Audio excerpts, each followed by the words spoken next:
Araujo has informed the club that he is mentally not okay right now to train normally and be ready for the competition.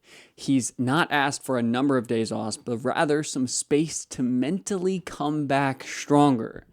In the middle of the season, with Atletico Madrid right up next for Barcelona. What the hell is going on with Ronald Araujo right now? Because this is kind of insane. Like, to be asking for time off is one thing, but to be doing it in the middle of a season where it's not an international break coming up, there's not a small match. He has to play, or we have to play against Atletico Madrid in what, tomorrow? Tomorrow. And he's not going to be there because he has to mentally deal with it. That's one thing. But I understand why he's saying that, considering how ridiculous his work has been this season, or at least in a big game yet again, screwing up against Chelsea with fans losing their minds, reasonably so, I'd say, after, not that one yet, after this, right? Terrible play, taking out, whoever it was, I don't even remember, for no reason, right? It was an overly aggressive tackle that was not needed and not necessary, and being on a yellow already after apparently shoving the referee. You know what I mean? It's a decent call. It's reasonable, I think, after seeing replays, hearing what people have to say. And now this guy is just really in such a weird spot in a way we haven't seen in a very long time. You guys saw the other picture we're going to talk about, but he's got a history of this. This is not new for him. And it's really infuriating for a lot of Barcelona fans, with Neil on Twitter calling for him to leave in January immediately. A lot of guys just completely losing their commitment to him. Some of the people with his profile picture or his picture as their profile picture on the internet now saying we got to step away from this guy, and I understand it. And I think for his sake, they're probably right. The fans for a while have kind of been in this weird spot, in this middle ground, where they're not sure if they're supposed to support him or they are, and I'm in the same boat. Sometimes, like when he scored the goal playing as basically a striker in the La Liga match a few weeks ago to win the game, that was big. That was great. But then he goes and does one of these brain not working moves yet again to let the team down and suffer in a way like every single time he's made mistakes like this, you'd rather the team concede or allow space to the opponent and keep 11 men on the pitch, but yet again, he makes a mistake there. It's similar to Clement Lenglet, who had a very similar issue playing for FC Barcelona, where he would defend decently, be pretty solid on the ball, but then out of nowhere make a brain-dead move that would lead the team to conceding a penalty or getting a yellow or a double yellow or whatever it was. Araujo's got it now after at one point being like the prodigal son. Like, it was actually wild. A few years ago, or was this was last season, I think, or no, it was 2 seasons ago. I made a video about how Pau Cubarsí is going to be huge for this team because he's going to finally help and create this partnership with Ronald Araujo that the team hadn't seen in a while, where there's one kind of bulldog weapon athletically in Araujo who can just kind of go and be aggressive and make those plays, while there's another complementary player who's also very good with his tackling, but also incredibly decent on the ball and can help distribute from the back in a way that we hadn't really seen in a while since Piqué left. And even when Piqué was there, it wasn't the same because he was so much older and so much slower than he used to be. Araujo and Cubarsí, in theory, from what I saw, I thought they could be like that, right? In Xavi's last season, Cubarsí played wonderfully. Araujo looked pretty decent, at least in their partnership together, though it did not happen a ton, looked pretty solid. And it made sense, right? Like I said, they kind of complement each other, where one's a bulldog, one is so athletically talented, like Araujo is, like he still is today, that he can kind of cover all of those spaces and do a lot of things that you wouldn't expect from a lot of people. Like Barcelona were so inept at doing for so long when Araujo went out a few years ago and we played Inter Milan in the Champions League in the group stage to qualify and to move on. And Eric Garcia and Piqué were only center back options, and they absolutely, pardon my French, shit the bed. They played terribly. That was what Araujo could save us from. There were a lot of games over his first 3-4 seasons where he was a hero. And we've seen great tackles from him in the years since, but it hasn't been the same at all. Not even close. And it's come to this wild point where all of these mistakes are adding up, not only affecting the way the fans have seen him, and to really kind of be disbanding all support for him intentionally, and reasonably so. He has shown very little reason to perform or that he can do anything under Hansi Flick, except maybe be a striker. And so the obvious option is for them to stop supporting him, make him leave. He doesn't really fit the team. And I don't think the team fits him very well either, right? He's clearly mentally struggling, which is wild. I pulled up this quote here from this was after the Inter Milan game, where he was in, it says right here, Araujo was substituted in the 76th minute at the San Siro with Barcelona holding a 3-2 aggregate lead. However, he was involved in the 2 goals that sealed the 4-3 aggregate comeback for Inter, including being beaten in the air by Francesco Acerbi and later losing position against Marcus Thuram, who assisted the winning goal by Davide Fratesi. So he came out and saying, silence after mistake, I've never been one to hide. And I accept it and I acknowledge it. I've never been one to hide and I never will. It hurts to be eliminated, but this doesn't end here. We worked, we fought, blah, blah, blah. It was enough. It hurts. I also feel proud. Like, he's had this kind of history of making mistakes, but then kind of owning up to them. But then also, that's not entirely true. He's saying he's never been one to hide when also 2 years ago, he made or was this 2 years ago? I don't know. It was so long ago. One of the biggest mistakes in Barcelona history that of recent history, at least, in bringing down Bradley Barcola when he was in on goal. And like, it wasn't even the worst thing I've ever seen. Like, I think Barcola sells it. I also think Araujo shouldn't have touched him there. It was unnecessary. Let him shoot.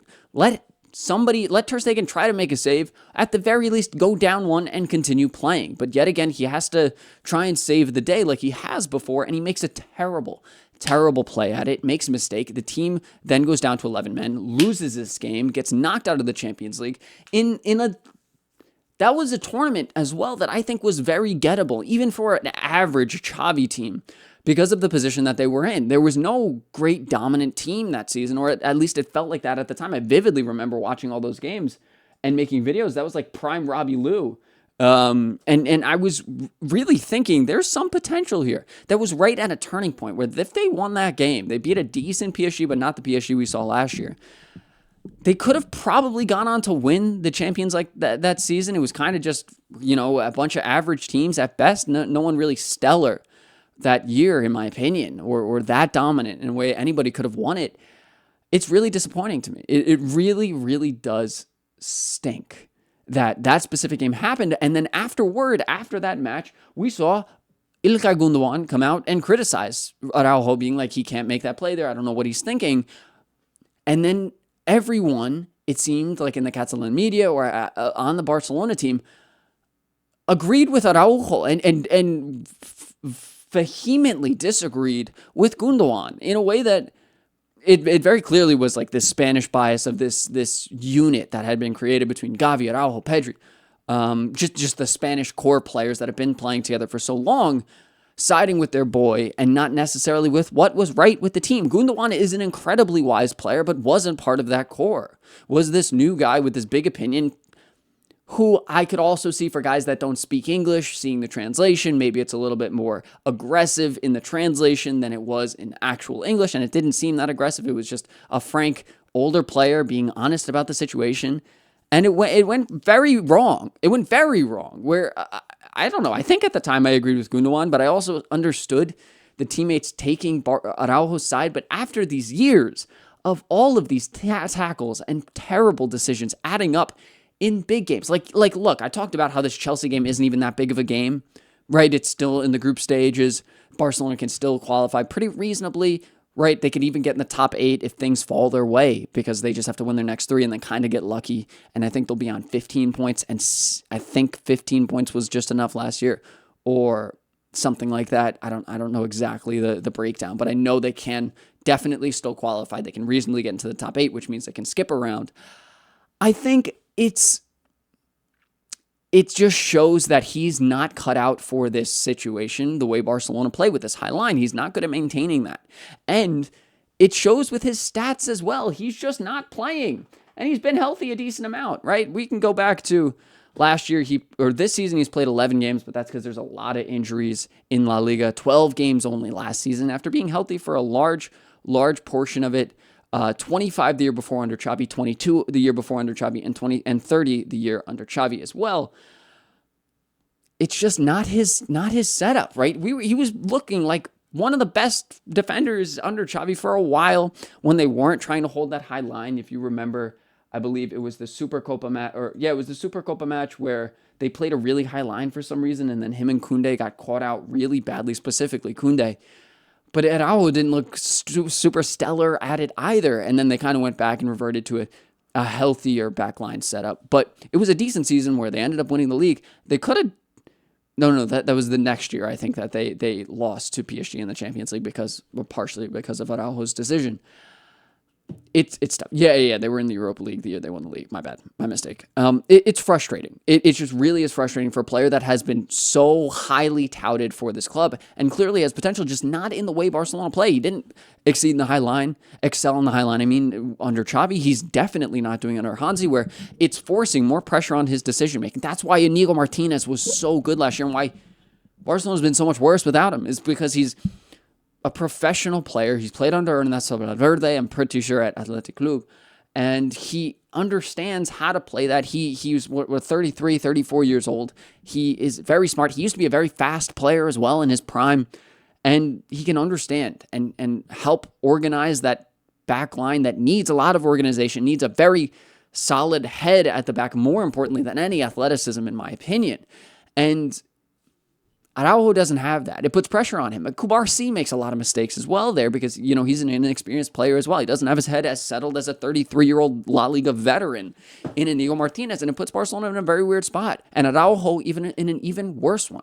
As I said before, the fans haven't abandoned him. Hansi's play style is not changing. We've seen his pragmatism is very low with the way this team sets up. And realistically, you're not going to change your tactics because it might suit one player better. And I do think Araujo is still that great defender from the 22-23 season, the great defender from the 21-22 season, who can play that deeper back line like a rock, but not for Barcelona because they don't play that way, right? It doesn't matter. He only looks good when Barcelona sit back, and guess what they never do? They never sit back. He should leave. Absolutely. I agree with Neil on Twitter. I agree with everybody saying he should leave, not because I'm done with him, which is part of it, but also because he needs to leave. He needs to go play somewhere else. He kind of needs to give up on the dream, and that's hard for a lot of these guys that have dreamed of Barcelona for so long. And it's a weird thing to say about a club captain, or basically the club captain since Ter Stegen hasn't been around for 5 months. It's a really tough spot to be in. It really is weird because you want him to kind of stay, considering his history at the club, but realistically, considering his quality as a player, where he fits best, where he excels best, it's not going to be in Hansi Flick's Barcelona, and I don't think Hansi Flick is going anywhere because he has other defenders that are decent in this setup. Kubarsi's better. Christensen has looked pretty good. Gerard Martin even looked okay in a way I haven't seen Araujo do in a while at center back in this high line. So I think everybody is right here, and I think Araujo is right to take time off. I think it's wild to ask for it right before Atletico Madrid, even if you're not 100%, sit on the bench. If the team needs you, they need you, so they don't have to bring on, I don't know, maybe a partially injured Christensen or start a risky Gerard Martin, something like that. I understand why he's asking for it. I also think it's a wild thing to ask for. I don't think it's the worst thing. I just don't know what to think. It's really, really weird for this to happen in the middle of a season where it's kind of getting tense, right? Olympiacos. Not Olympiacos. Sorry, I think they play Olympiacos. I don't know. I don't remember. The Eintracht Frankfurt. I'm sorry. The logos are white and red. Right, that was confusing me. It's a testy time for this club. It's a time where they need everybody. Rafinha just got back. Pedri just got back. You kind of want everyone to be a full squad again, but it's not, because one of our most important players over the past 5 years, is asking for time off, for mental health time off, basically, so that he can stop being so terrible at making decisions, because he very clearly is struggling a lot. And I don't think I don't know. It's a weird, I'm not happy about this. I really have praised him a lot. I've criticized him a lot as well, but I don't know. He felt like such a core of this team. I understood why Gavi and all those guys supported him when Gundogan was talking poorly about him, but realistically, looking at the facts, he does not have the quality in those big games, in those games that Barcelona is going to play more and more of these next few years, And these games that Barcelona did not play that many of, at least in the Champions League, while he was coming up, they didn't really get to those big stages because they weren't very good. Now they're good, and in those games where you need to be good, where the pressure is on most, bar maybe against Real Madrid, that we've seen him make mistakes against that, we've also seen him play very well, being one of the answers to Vinny when Barcelona had no answers to Vinny and Koundé would get cooked by him. He is going to be in more and more of these very high pressure situations. And the more I see him do it, the more I feel like he can't in the way Barcelona play. I think he has to go. I think Barcelona have to try and sell him this January, which sucks because they're not going to be able to get much for him. They got a $100 million offer from Bayern a few years ago. I would expect it to maybe be half of that. He definitely still has a lot of quality, but I think teams can sense an opportunity, and I think this is one. We'll see what happens, boys. I think it's a really weird situation to be in. It's frustrating to have to deal with this drama, but it's something I needed to talk about nonetheless. Let me know what you think. Should he stay? Should he go? And I'll see you guys tomorrow when Barcelona play Atletico Madrid. Peace.